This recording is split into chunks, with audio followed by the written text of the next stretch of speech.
জুম্মার নামাজ হল সপ্তাহের একটি বিশেষ ফরজ নামাজ যা জুম্মার দিনে আদায় করা হয়।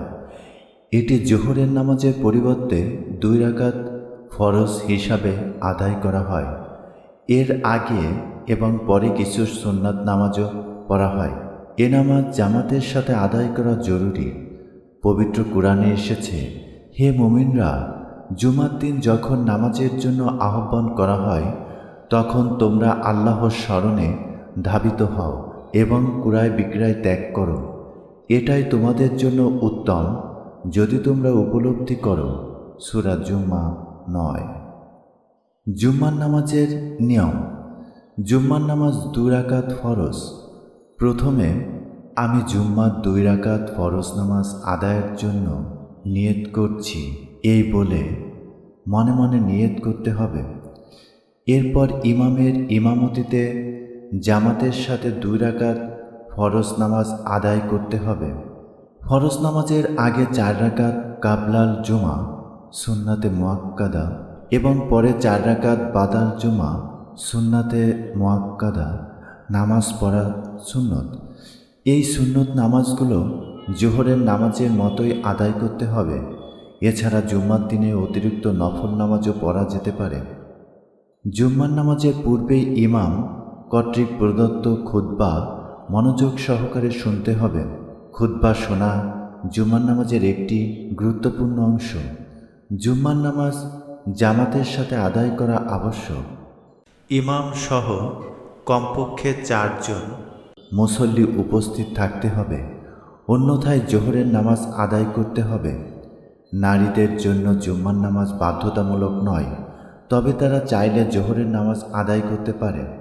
রাসূলুল্লাহ সাল্লাল্লাহু আলাইহি সাল্লাম মক্কা থেকে মদিনায় হিজরতের পর কুবার মসজিদে প্রথম জুম্মার নামাজ আদায় করেন। এ নামাজে তিনি নিজেই ইমামতি করেন।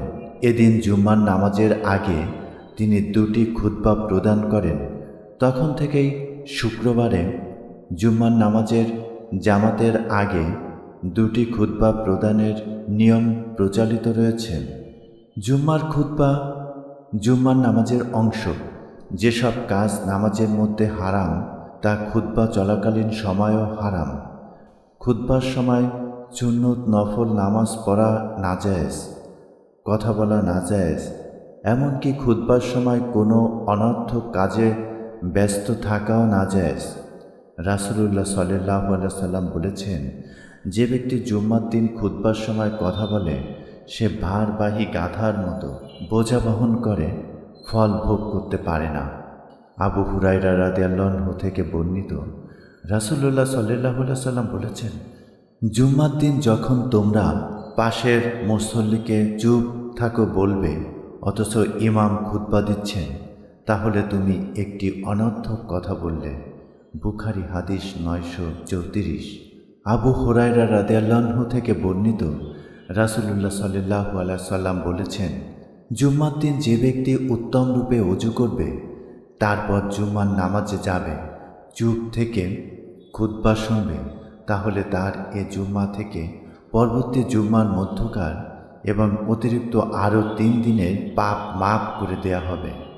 আর যে ব্যক্তি জুম্মার খুতবার সময় পাথর নাড়াচাড়া করল সে অনর্থক কাজ করল। সহিহ মুসলিম 2025।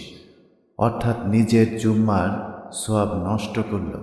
জুম্মার খুতবা চলাকালে চুপ থাকা ওয়াজিব। জুম্মার খুতবা জুম্মার নামাজের একটা অংশ। আবু হুরায়রা রাদিয়াল্লাহু আনহু থেকে বর্ণিত, নবী সাল্লাল্লাহু আলাইহি সাল্লাম বলেছেন, জুম্মার দিন মসজিদের দরজায় ফেরেশতারা অবস্থান করেন এবং ক্রমানুসারে আগমনকারীদের নাম লিখতে থাকেন। যে সবার আগে আসে সে ওই ব্যক্তির মতো যে একটি মোটা তাজা উট কোরবানি করে।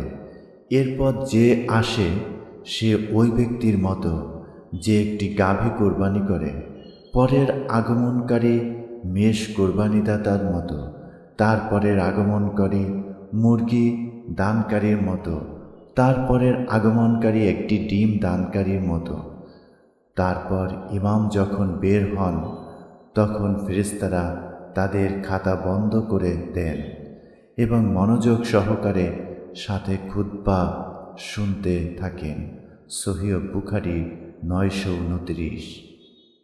আমরা মসজিদে সওয়াবের জন্যই জুমার নামাজ আদায় করব। আর দুর্ভাগ্যবান সেই ব্যক্তিই হবে যে সওয়াবের আশায় মসজিদে যেয়ে অযথা পাপের বোঝা নিয়ে মসজিদ থেকে বেরোবে। আমরা কখনো সেরকম কোনো বান্দা হয়ে অবস্থান করতে চাই না। আমিন।